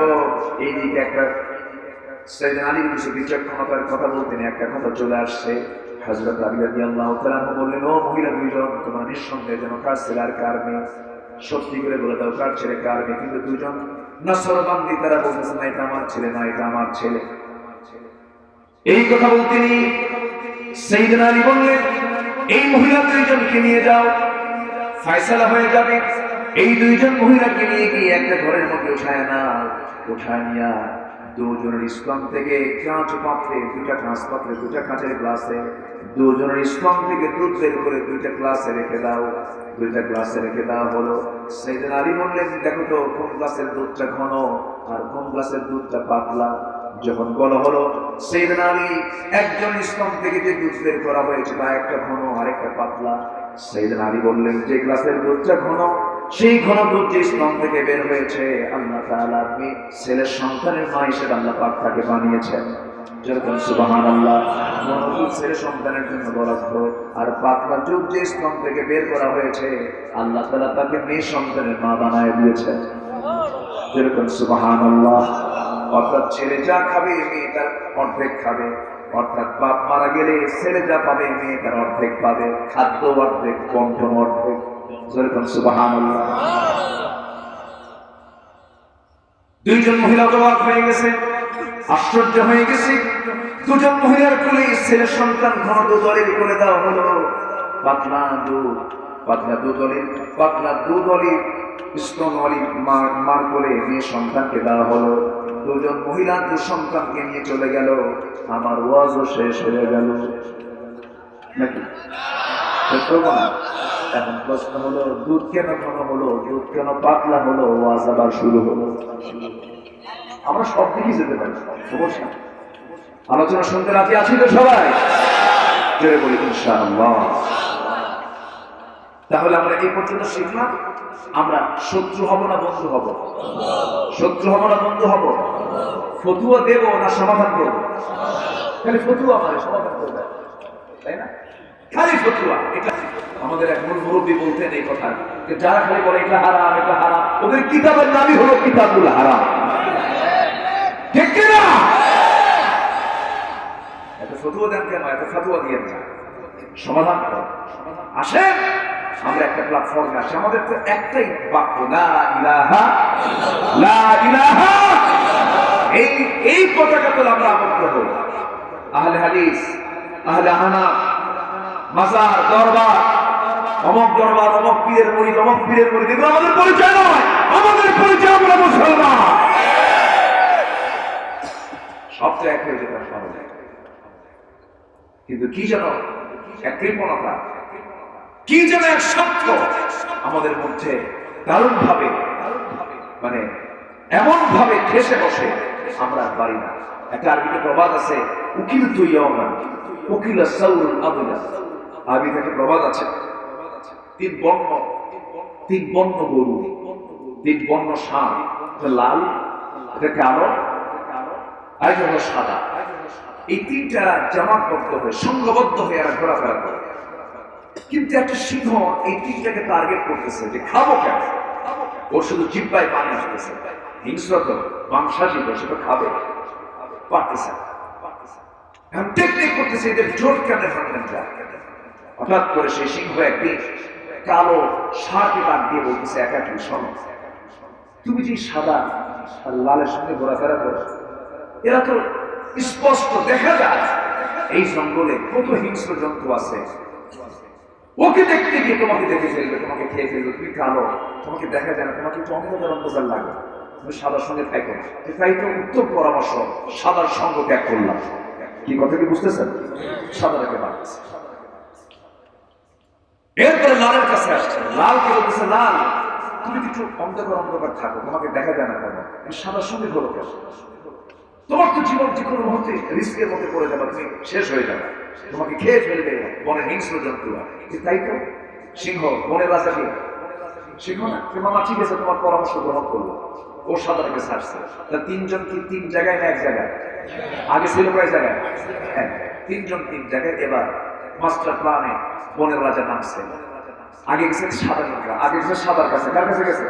সাদার কাছে। খাইছে, সাদাকে খাওয়ার পর লালকেও খাইছে। এখন যখন কালোর কাছে যখন ওই সিংহ যাচ্ছে, তখন কালো ওই ষাঁড়টা বলতেছে, আমাকে সেদিন খাওয়া হয়েছে যেদিন সাদাটা খাওয়ার প্ল্যান করা হয়েছে। এই কথা কি বুঝতেছেন? ভাববেন না যে আপনি একা একা থেকে আপনি নাজাত পাবেন, একা একা থেকে আপনি নাজাত পাবেন না, কেন আপনাকেও খেতে হবে, ঠিক কিনা? কেউ ছাড় পাবেন না। চিতিয়ার হারি যেটাই হোক না কেন, আমরা এক থাকবো। জোরে বলি ইনশাআল্লাহ। আমাদের প্রভু কয়জন? আমাদের রব কয়জন? আমার রাসূল কয়জন? আমার কিতাব কয়টা? আমরা দুই হব, এক হব। আমরা এক হয়ে যাব। এক হয়ে কি করব? চারটা কাজ। এই আয়াতটা শেখায় দিচ্ছে, চারটা কাজ আমরা করব। এই চারটি কাজ করলে পরে আল্লাহ তাআলা পুরস্কারে ঘোষণা করে দিয়েছেন, সুন্দর করে বলছেন। এরপরে আয়াত আল্লাহ রাব্বুল আলামিন পুরস্কারের ঘোষণার কথাও তিনি সুন্দর করে জানিয়ে দিয়েছেন সূরা তাওবার ভিতরে। আল্লাহ বলছেন তোমরা কি করবে? চারটা কাজ। ইয়া'মুরুনা বিল মা'রুফি ওয়া ইয়ানহাউনা 'আনিল মুনকার ওয়া ইউকিমুনাস সালাতা ওয়া ইউ'তুনাস যাকাতা ওয়া ইউতি'উনা আল্লাহা ওয়া রাসূলাহু أولئك سيرحمهم الله إن الله عزيز حكيم جربوا الله أكبر الله تعالى বলছেন এক নম্বর কাজ হলো তোমরা কি করবে? সৎ কাজের আদেশ দেবে, অসৎ কাজের বাধা প্রদান করবে। চুরি করবো না, কাউকে চুরি করতে দেব না। ডাকাতি করবো না, কাউকে ডাকাতি করতে দেব না। নিজে নেশা করবো না, কাউকে নেশা করতে দেব না। নিজে সুদ খাবো না, কাউকে সুদ খেতে দেব না। এইরকম করে যদি কোনো বান্দা সচেতন হয়ে সংঘবদ্ধ শক্তি তৈরি করে যদি এমনটা যদি পরিবেশ তৈরি করতে পারে, আল্লাহ বলছেন সেই বান্দা আমার খুব প্রিয় বান্দা, রহমত প্রাপ্ত বান্দা। নাম্বার 2 কি করবে? যারা নামাজকে কায়েম করবে। নামাজ আদায় একটা বিষয়, নামাজ কায়েম একটা বিষয়। আমার দেশে নামাজ আদায় বিশ্বাসী আছে, কিন্তু নামাজ কায়েমে বিশ্বাসী কিন্তু সবাই নাই, ঠিক কিনা বলে? অনেকের ফতোয়া হলো নামাজ হলো ব্যক্তিগত বিষয়, নামাজ পড়লাম না পড়লাম স্বাধীন। এটা কি স্বাধীন? কিন্তু তা নয়। নামাজ আদায় করতে হবে, এটা যেমন ঠিক, এটা যেমন সত্য, নামাজ কায়েমের সংগ্রামও করতে হবে। আপনি নামাজ পড়বেন আমেরিকা আপনাকে মানা করবে না, আপনি নামাজ পড়বেন ইউরোপ আপনাকে মানা করবে না, আপনি নামাজ পড়বেন ইন্ডিয়া আপনাকে মানা করবে না, আপনি নামাজ পড়বেন জাপান আপনাকে মানা করবে না, আপনি নামাজ পড়বেন রাশিয়া আপনাকে মানা করবে না। কিন্তু আপনি যখন বলবেন নামাজ শুরু করলেই হবে না, নামাজটাকে কায়েম করতে হবে, নামাজকে প্রতিষ্ঠা করতে হবে, এমন কথা বললে তখন আপনাকে বলবে জঙ্গি, আপনাকে বলবে রক্ষণশীল, আপনাকে বলবে উগ্রবাদী, আপনাকে বলবে কট্টরপন্থী। এই জাতীয় কথাগুলো বলবে, যেমন আমার রাসূলকে বলা হয়েছে, রাসূলকে গালমন্দ করা হয়েছে। যখন আপনার দাওয়াতে যখন আপনি দেখবেন আপনাকে গালি দিচ্ছে, তখন ভাববেন আপনার হকের দাওয়াত চলতেছে। কিসের দাওয়াত চলতেছে? হকের দাওয়াত চলতেছে। আমার বন্ধুগণ, গালি যখন আপনি খাবেন তখন বুঝলেন যে আপনি রাসূলের সুন্নাত, সেই রাসূলের সেই প্রকৃত দাওয়াতটা আপনি দিচ্ছেন, যেমন করে দাওয়াত দিয়েছেন মুহাম্মদ সাল্লাল্লাহু আলাইহি ওয়াসাল্লাম। আমার নবী তায়েফের ময়দানে গেছেন, বিশাল বুক ভরা সামিয়া নামাজ কায়েমের আন্দোলন করতে গিয়েছেন, নামাজ কায়েমের দাওয়াত দিতে গেছেন। আমার নবীজি কালিমার দাওয়াত দিতে গেছেন তায়েফের মানুষকে, বুক ভরা সামিয়া। আমার নবীজি দাওয়াত দিতে গিয়ে এই সকল ফুল পেয়েছেন না পাথর পেয়েছেন? কি পেয়েছেন বলেন? পাথর পেয়েছেন। আহারে, নবীজির এত মর্যাদা, নবীজির এত সম্মান। আমার নবীজি এত বরকতের নবী ছিলেন, আল্লাহ তাআলা তার হাতটাও বরকতময় করে দিয়েছিলেন। যেরকম সুবহানাল্লাহ। সেই নবীজি কালিমার দাওয়াত দিতে গেলেন, ওই তায়েফের মানুষগুলো, নবীজির বুক ভরা একটা আশা ছিল না তায়েফের মানুষগুলো আমাকে চিনবে, আমাকে বুঝবে, কারণ নবীজির তায়েফের বিশাল বড় একটা স্মৃতি ছিল। রাসূল তায়েফ দিয়ে চলে গেছেন, সেই মনসাদে মা হালিমাতুস সাদিয়ার ঘরে তিনি ছিলেন 5 বছর। কয় বছর ছিলেন? 5 বছর ছিলেন। নবীজির সিনা চাক হয়েছে, বক্ষ বিদীর্ণ করা হয়েছে। আমার নবীজি ওপেন হার্ট সার্জারি হয়েছে, বুকটাকে ফেলে দিয়া তার বুকের সমস্ত হিংসাগুলো সবগুলো বের করে নেওয়া হয়েছে। সেই মনসাদে থাকতে একবার হয়েছিল। আমার নবীজির স্মৃতিময় সেই মনসাদে যে তায়েফে যেতেন, সেই তায়েফের মানুষ আমার নবীজি কালিমার দাওয়াত দিতে গেলেন। নবীজি যখন বললেন কুলু লা ইলাহা ইল্লাল্লাহ, তায়েফের মানুষ আমার রাসূলকে রিসিভ করেছে না প্রত্যাখ্যান করেছে? প্রত্যাখ্যান করেছে। শুধু প্রত্যাখ্যান করে না, ওই তায়েফের বুড়ো বুড়ো দুষ্ট নেতাগুলো সব উচ্ছৃঙ্খল যুবকদের গিলে একটা দৌড় মেরে সামনের দিকে চলতে চলতে আর পারেন না। রক্ত যখন মাত্রাতিরিক্ত পড়েছে, নবীজির রক্ত শূন্যতায় ভুগছেন। আঙ্গুর বাগানের ভিতরে ঢুকে গেলেন, নবীজির পাশে কেউ নাই। নবীজি চিত হয়ে পড়ে থাকলেন, কেউ নাই। 3 দিন খান নাই, 3 রাত তিনি খান নাই। কালেমার দাওয়াত দিতে গিয়ে রাসূল রক্তাক্ত হয়েছেন।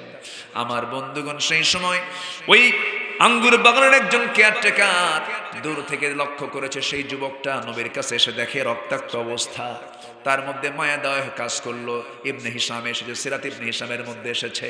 সঙ্গে সঙ্গে করলো কি, আঙ্গুর বাগান থেকে এক থোক আঙ্গুর পেড়ে নিয়ে চিপিয়ে চিপিয়ে মোটে 1 গ্লাস আঙ্গুরের রসটা হাতের মধ্যে নিয়ে রাসূলের সামনে বলছে, যুবক, তোমার প্রতি আমার দয়া হয়েছে, তুমি একটু এই আঙ্গুরের রসগুলো খাও। আঙ্গুরের রস যখন তার হাতে দেওয়া হলো, আঙ্গুরের রস হাতের মধ্যে নিয়ে তিনি 3 ঢোকে বিসমিল্লাহ বলে পান করলেন। আমার নবীজি একটা মুস্কি হাসি মারলেন। 3 দিন খান নাই, 3 দিন কোনো পান করেন নাই, শুধু এক গ্লাস আঙ্গুরের রস পান করে যুবকের দিকে তাকায় বলছেন, যুবক, তোমার নাম তো আদ্দাস মনে হয়। আমার নামটা আদ্দাস, এই লোকটা জানলো কেমনে? সঙ্গে সঙ্গে রাসূল বলছেন, ও আদ্দাস, তুমি চিন্তা করো কেন? তোমার গ্রামের বাড়ি নিনোয়া। আমার গ্রামের বাড়ি নিনোয়া, তোমাকে বললো কে?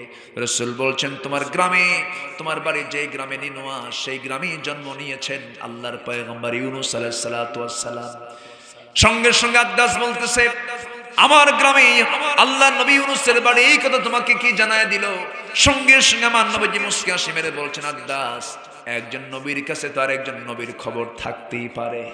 যেরকম সুবহানাল্লাহ, আরো জোরে বলুন সুবহানাল্লাহ। এই কথা শোনার সঙ্গে সঙ্গে আদ্দাস খ্রিস্টানি কায়দায় নবীর দিকে পার দিকে হাতটা আগা নিয়ে আসে বলতেছে, হে মুহাম্মদ, আমি তোমাকে সেজদা দিয়ে ধন্য করব। রাসূল চোখটা গরম করে ফেললেন, 2টা হাত শক্ত করে ধরলেন, বুকের সঙ্গে বুক লাগায় দিয়ে বলছেন, যুবক, এই মস্তক কারো জন্য নয়, এই মস্তক একমাত্র কার জন্য? আসতে বলবেন না, কার জন্য? আল্লাহর জন্য। এই মস্তক কারো জন্য দেওয়া যাবে না, সেজদা কাউকে দেওয়া যাবে না, কারো ইবাদত করা যাবে না, কারো রুকু করা যাবে না, সেজদা দেওয়া যাবে না। এই কথা বলে রাসূল তাকে বুকের সঙ্গে আলিঙ্গন করলেন। আদ্দাসের বুঝতে দেরি হলো না, আদ্দাস সঙ্গে সঙ্গে বলল, আশহাদু আল্লা ইলাহা ইল্লাল্লাহু ওয়াহদাহু লা শারীকা লাহু ওয়া আশহাদু আন্না মুহাম্মাদান আবদুহু ওয়া রাসূলুহু। হেদায়েতের মালিক কে? আসতে বলবেন না, কে? আব্বাস কোথায়? নিনোয়া তার বাড়ি, সে কালেমা পড়ে মুসলমান হয়। আর আমার নবীর ঘরের সঙ্গে ঘর। আবু জেলের কপালে ইসলাম জোটে না, আবু তালেবের কপালে ইসলাম জোটে না। অতএব আমরা ইসলাম পাইছি, ইসলামটাকে আমরা মানবো। জোরে বলি ইনশাআল্লাহ, আরো জোরে বলি ইনশাআল্লাহ। আল্লাহর জান্নাত কোনো পারিবারিক সম্পর্ক দিয়ে পাওয়া যাবে না, আত্মীয়তার সম্পর্ক দিয়ে পাওয়া যাবে না। যদি তাই পাওয়া যেত, ইব্রাহিম আলাইহিস সালামের বাপ জান্নাতি না জাহান্নামী? আসতে কোন কেন? আসতে কোন কেন?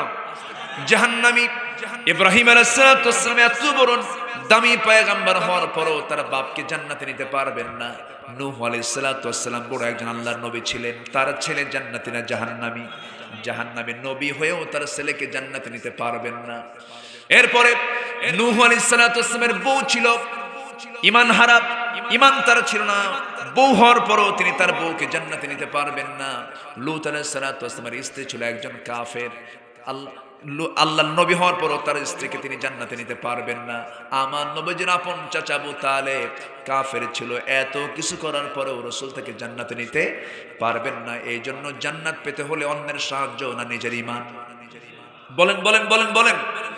নিজের ঈমানটা থাকতে হবে, নিজের পাটা মজবুত করতে হবে, নিজের ঈমানকে মজবুত করতে হবে। এই জন্য মজবুত করার জন্য এই 4টা গুণ আমরা অর্জন করব। 1 নাম্বার শিখে গেলাম আমরা সৎ কাজ আদেশ দেব, সৎ কাজের বাধা দেব। নাম্বার 2 হলো নামাজ কায়েমের সংগ্রাম করব। নামাজ কায়েমের সংগ্রাম করতে গিয়া এমনকি যদি জীবনটাও চলে যায়, জীবনটাও দেওয়ার সিদ্ধান্ত নিয়ে নেব। রাজি আছেন? এত আসতে বললেন আপনারা, সবাইকে দিতে রাজি আছেন? আল্লাহ জান্নাত দিতে রাজি আছেন, আল্লাহ জান্নাত দিতে রাজি আছেন। আল্লাহ বান্দার সঙ্গে চুক্তিবদ্ধ হয়েছেন। এই তাওবার মধ্যে আল্লাহ তাআলা 111 নম্বর আয়াতে সুন্দর করে বলছেন, কি বলছেন? আল্লাহ তাআলা বলছেন, ইন্নাল্লাহা আশতারা মিনাল মুমিনিনা আনফুসাহুম ওয়া আমওয়ালাহুম بأن لهم الجنة يقاتلون في سبيل الله فيقتلون ويقتلون جرب بولون الله أكبر وعدا عليه حقا في التوراة والإنجيل والقرآن আল্লাহ মুমিনের জান এবং মালকে জান্নাতের বিনিময়ে কিনে নিয়েছেন। এরা কি করবে? সংগ্রাম করবে, শহীদ হয়ে যাবে, মানুষকে মেরে ফেলবে। কার কথা? আসতে বলবেন না, কার কথা? আল্লাহর কথা। আল্লাহ তাআলা জান্নাত আমার সামনে সবকিছু উজাড় করে দিয়েছেন, কিন্তু আল্লাহর সামনে আমাদের উজাড় করে দিতে হবে মাল এবং জানকে। কার কথা? আল্লাহর কথা। আল্লাহ বলছেন, ও দুনিয়ার বান্দারা, ও দুনিয়ার বান্দারা, আমাকে যদি তোমরা খুশি করতে চাও, জান এবং মালকে উৎসর্গ করো আমার পথে। যেমন করে সাহাবায়ে কেরাম করেছেন। নবীজি ডাক দিয়েছেন, ডাকতে দেরি হয়েছে, যেতে দেরি হয় নাই। বদর যুদ্ধের দিকে তাকান, উহুদ যুদ্ধের দিকে তাকান, খন্দকের যুদ্ধের দিকে তাকান, মুতার যুদ্ধের দিকে তাকান। এই যে অসংখ্য যুদ্ধগুলো হয়েছে, যুগে যুগে আল্লাহর নিকটতম গোলামরা আরামে দিনগুলো কাটাতে পারেন নাই। ইমামে আযম আবু হানিফার দিকে তাকান, মৃত্যু হয়েছে বাড়িতে না জেলখানায়। আসতে কোন বাড়িতে না জেলখানায়। ইবনু তাইমিয়ার 8 বছরের জেল হয়েছে, জেলখানায় তার মৃত্যু হয়েছে। ইবনু তাইমিয়া, ইমাম ইবনু তাইমিয়ার মৃত্যুটাও জেলখানার মধ্যে হয়েছে। এইরকম করে বড় বড় ইমামদের জীবনের দিকে তাকেন। ইমাম মালিককে মারতে মারতে পিঠের চামড়া তুলে ফেলে দিয়েছে। সাইদ আহমদ ইবনে হাম্বলকে মেরে মেরে রক্তাক্ত করে দিয়া গলার ভিতরে রশি দিয়া গোটা শহর নগর ঘুরে বেড়ানো হয়েছে। এত জুলুম করা হয়েছে। ইমাম আযম আবু হানিফাকে যখন মারা হলো, জেলখানায় আটকানো হলো, বলা হলো আবু হানিফা তোমাকে চিফ জাস্টিস বানাবো। তিনি বললেন, জালিম বাদশার অধীনে চিফ জাস্টিস হওয়ার কোনো দরকার নাই, শহীদ হয়ে যাব প্রয়োজন। আল্লাহু আকবার বলেন। জেলখানায় আটকানো হলো। জেলখানায় আটকা রেখে বাম হাত ডান হাতটা পিছনে রেখে পিঠ মোড়া দিয়ে মাসের পরে মাস আটকে রাখা হলো। নামাজ পড়তে দেওয়া হয় না, ভালো করে চলতে ফিরতে দেওয়া হয় না। বৃদ্ধা মার চোখে পানি আসতে আসতে অসুস্থ হয়ে গেলেন। বৃদ্ধা মাকে ধরে এনে জেলখানায় আটকানো হলো। মার চোখের সামনে সাইয়েদনা ইমামে আযম আবু হানিফা রাহমাতুল্লাহ আলাইহি মারতে মারতে রক্তাক্ত করে দিচ্ছে। যে মারে, মারতে মারতে সে ক্লান্ত হয়, কিন্তু আবু হানিফা ক্লান্ত হন না। কিন্তু মা, বৃদ্ধা মা এই দৃশ্য দেখে সহ্য করতে পারছেন না। কিন্তু তিনি যে কাঁদতেছেন, কান্নার কারণটা আবু হানিফা বুঝতে পারতেছেন না। আবু হানিফা রাহমাতুল্লাহ আলাইহি মনে মনে চিন্তা করছেন, আরে আমার মার দারুণ যেন কষ্ট হচ্ছে। সঙ্গে সঙ্গে আবু হানিফার মা জবান খুলে গেছে। আবু হানিফার মা বলছে, আমার সন্তান আবু হানিফা, তুই চিন্তা করতেছিস কি জানো, কিন্তু ওই চিন্তা আমার ব্যাপারে করবি না। আমি তোর এমন মা না। আমি কাঁদতেছি, তোর প্রতি টর্চার হচ্ছে, অত্যাচার হচ্ছে, এই কারণে নয়। আমার কান্নার হেতু হচ্ছে, আমার কান্নার কারণ হচ্ছে, না জানি এই যে মাঠগুলো তোকে দেওয়া হচ্ছে, অত্যাচারগুলো করা হচ্ছে, না জানি তুই বাতিলের শক্তির কাছে মাথা নত করিস নাকি। আমার মন চায় তুই মার খেতে খেতে প্রয়োজনে শহীদ হয়ে যাবি, আর আমি তোর মা শহীদের মা হওয়ার গৌরব অর্জন করে আমি দুনিয়া থেকে বিদায় নিতে চাই। জোরে কোন সুবহানাল্লাহ। যেমন মা তেমন যেমন মা তেমন আমার মার এমন মা আপনাকে হতে হবে। মা হতে হবে আসমা বিনত আবু বকরের মতো। আব্দুল্লাহ বিন জুবাইর রাদিয়াল্লাহু তাআলা আনহু জুবাইর ইবনে আওয়ামের ছেলে ছিলেন। হাজ্জাজ বিন ইউসুফের সময় আব্দুল্লাহ বিন জুবাইর জালিমদের বিরুদ্ধে মোকাবেলা করার জন্য যুদ্ধে যাবেন। বৃদ্ধা মার টেনশন হয়ে গেল, আরে মা, আমি এই বৃদ্ধা মাকে রেখে যুদ্ধে গিয়ে যদি শহীদ হয়ে যায় আমার মাকে কে দেখবে? আমার মা সহ্য করতে পারবে নাকি? মার সামনে গিয়ে দাঁড়ায় বলছে, মা, যুদ্ধের ডাক এসেছে, আমি যুদ্ধে যাব নাকি?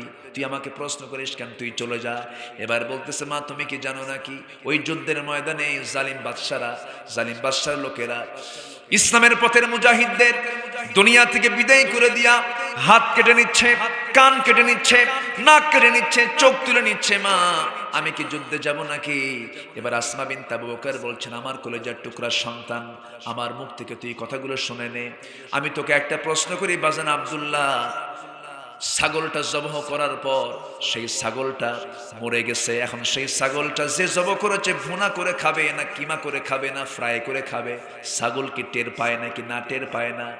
আমি আসমা বিনত আবু বকর বলছি, আমার নবীজির মুখ থেকে খেতাব প্রাপ্ত আমি জাতুন নেতা কাইন আসমা বিনত আবু বকর বলছি, তুই আমার কলিজার টুকরা সন্তান আব্দুল্লাহ, যুদ্ধের ময়দানে তুই শহীদ হয়ে যাবি।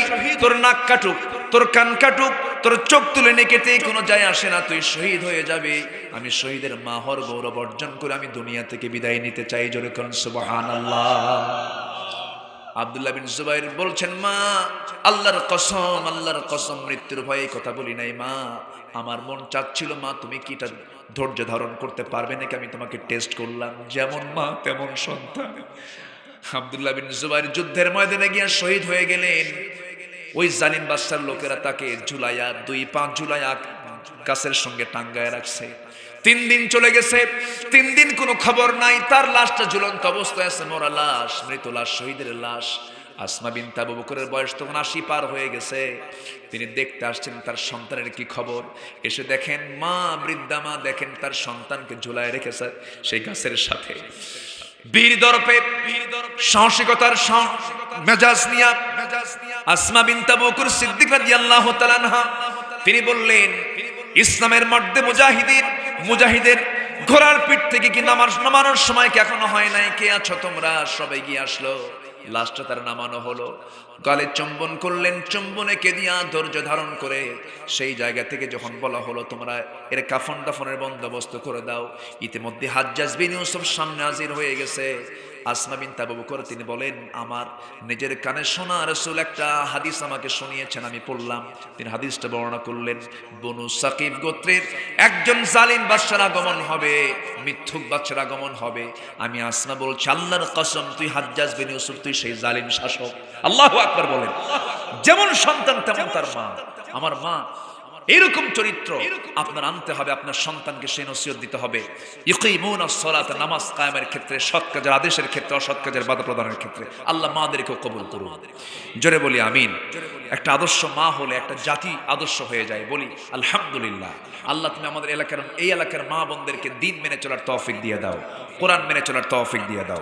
ওয়াইউতুনাজ যাকাত, যাকাত তারা আদায় করবে। নামাজ আছে যেখানে, যাকাত আছে সেখানে। ওয়াইউতিউনাল্লাহ রাসূলা, এবং আনুগত্য করবে দুজনের, আল্লাহর এবং রাসূলের। আল্লাহ বলছেন, উলাইকা সারহামহুমুল্লাহ, এই সমস্ত বান্দাগুলো আমার রহমতপ্রাপ্ত বান্দা। আল্লাহ হচ্ছেন মহাপরাক্রমশালী এবং বিজ্ঞানময়। আল্লাহ কবুল করুন। জোরে বলে আমিন। সুবহানাকাল্লাহুম্মা আশহাদু আল্লা ইলাহা ইল্লা আনতা আস্তাগফিরুকা ওয়া আতুবু ইলাইক। বলেন, বসেন।